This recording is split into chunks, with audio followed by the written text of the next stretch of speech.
Radio. Cube Radio. En direct à LCN.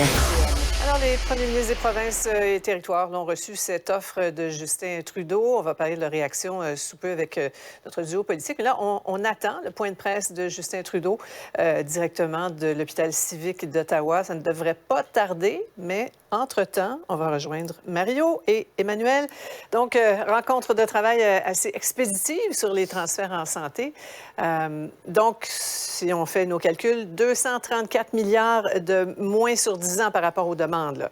Déception, hein? On a vu les visages des premiers ministres. Emmanuel, après tous ces mois de discussion, là, ça dure depuis quoi, 2 ans, 2 ans et demi? Tout ça pour ça? Non, mais Sophie, regardez le beau spectacle qu'on a eu aujourd'hui. On a eu un premier ministre du Canada aux commandes qui nous parle d'investissements substantiels. Il a reçu ses homologues et il finit en faisant un point de presse devant des civières dans un hôpital. C'est à ça que ça ressemble aujourd'hui. C'est un exercice de relations publiques. Voilà. C'est un exercice de relations publiques pour un premier ministre qui est plus aussi intéressé par l'idée de sauver le système de la santé qu'il l'était objectivement pendant la pandémie. Dans les faits, pour que les gens comprennent, Ottawa met sur la table 6 fois moins d'argent que ce que réclamaient les provinces. Donc, c'est même pas sérieux comme offre, objectivement. Mais là où M. Trudeau, en termes de tactique, là, entendons-nous, était très habile, c'est que depuis 2 mois, il a amadoué, il a apprivoisé les provinces. Rappelez-vous, avant Noël, qui étaient gonflés à bloc, qui s'en allaient au combat. Puis là, il les a comme un chantre là, avec son serpent. Là. Bien, lui, il avait le mot substantiel, puis ça a calmé tout le monde. Puis là, bien, les provinces sont arrivées. Ils se sont rendus compte que tout le monde s'est fait rouler dans cette histoire-là aujourd'hui. Oui. Mario, M. Legault l'a dit plus tôt là, cet après-midi. Bon, on avance sur certains principes, là, mais sur l'enveloppe proposée, il y a du chemin à faire. Et puis, bon, le temps presse, il y a des budgets à concocter. Donc, exercice de relations publiques, selon toi? Ah, clairement. Mais sur M. Legault, il a été mou aujourd'hui. Il a été mou aujourd'hui. Il va revenir à l'Assemblée nationale demain. Il va dire quoi? Il n'y a pas les montants. Les partis d'opposition vont l'attaquer. En tout cas, moi, je sais pas la stratégie du Québec là-dedans, parce qu'il fallait dire un nom beaucoup plus clair à ça. C'est pas du tout, là, c'est pas un montant substantiel sur un financement sur 10 ans pour notre système de santé. On n'a pas ce qu'il faut. Mais je vais repartir d'une phrase d'Emmanuel très importante sur le fait que c'est pas sérieux, mais je vais faire du millage là-dessus que c'est pas sérieux. Bon, je dois être vieux jeu, mais moi, j'ai connu une époque où une rencontre des premiers ministres sur un sujet aussi important pour financer la santé pendant une décennie, la santé qui va mal dans toutes les provinces, puis la population attend, la population a besoin de services. Il me semble qu'ils sont partis de Terre-Neuve à la Colombie-Britannique. Il me semble que la réunion aurait dû commencer à 9 h un matin, puis tu discutes, puis tu regardes, puis tu négocies, puis à la limite, à l'heure du souper, si c'est pas fini, tu fais venir une boîte de poulet, puis les manches retroussées. À l'époque de Mulroney, c'était ça. Là... C'est vraiment pas sérieux, mais le montant est pas sérieux, la discussion est pas sérieuse. Une petite discussion de 2 heures, de 1 à 3, puis là, après ça, on va faire un point de presse devant des pots de soluté vides.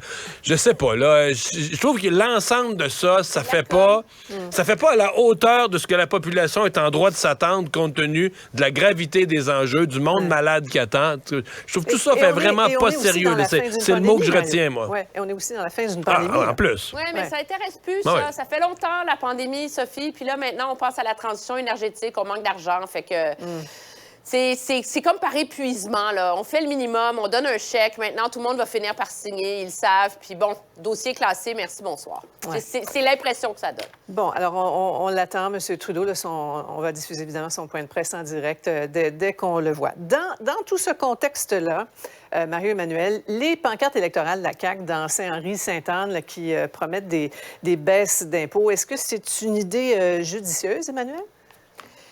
Ce matin, je vous aurais dit non. Puis là, quand je regarde l'argent que M. Trudeau a mis sur la table, je dis sérieux, rendu là c'est plus grave. T'sais. Je pense que dans les faits, ça a toujours été périlleux pour le gouvernement Legault de promettre des baisses d'impôts en campagne électorale.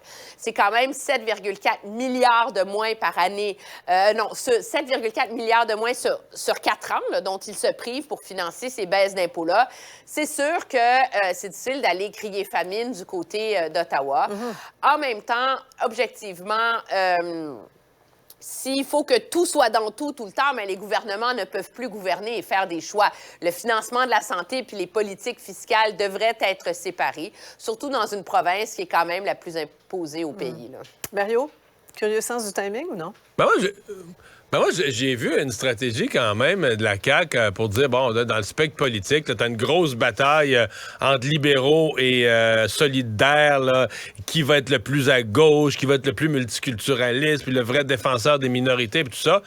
J'ai vraiment l'impression que la CAQ, elle, pendant ce temps-là, dit, bon, les chances qu'on gagne Saint-Henri-Sainte-Anne ne sont pas très élevées, mais on va aller attaquer direct la clientèle d'Éric Duhem. Parce que tu vois une grosse pancarte, François Legault souriant, 2 mots, baisse d'impôts, bing, bang. Je vois pas d'autre chose là-dedans que de rentrer carré dans quand même, Éric Duhem qui est allé chercher 12 % de vote, qui a plus de misère présentement à avoir de la visibilité. Alors, je sais pas, est-ce que les stratèges de la CAQ se disent, regarde, là, les gens qui ont voté Éric Duhem, il y en a une partie qui c'est à cause de la pandémie. La pandémie, ça te fait de plus en plus longtemps. Fait qu'on va leur parler clairement, sans ambiguïté, sans gêne, leur langage, puis on va attaquer ça de front.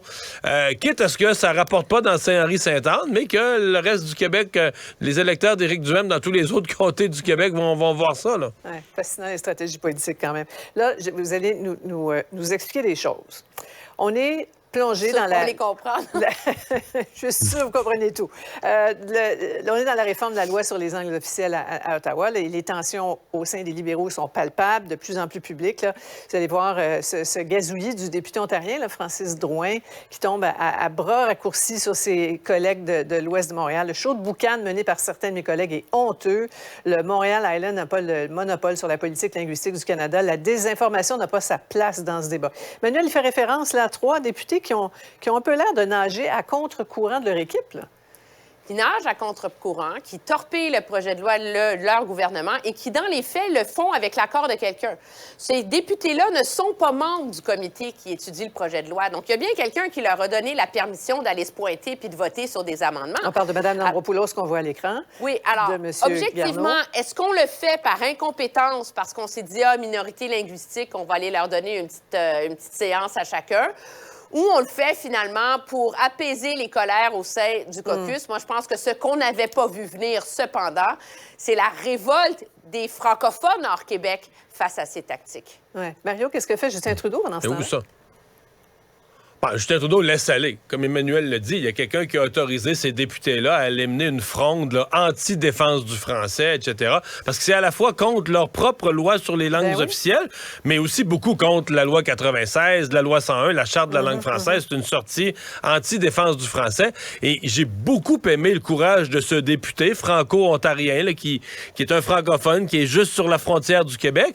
Mais où sont nos députés québécois? Où sont nos députés de la Gaspésie, de la Mauricie, de l'Estrie, de Québec, de la capitale, de la Rive-Nord, de la Rive-Sud? Où sont les députés libéraux qui devraient défendre le français au Québec dans ce cas-ci, là? Ouais. Merci beaucoup, Mario. À demain. Merci, Emmanuel.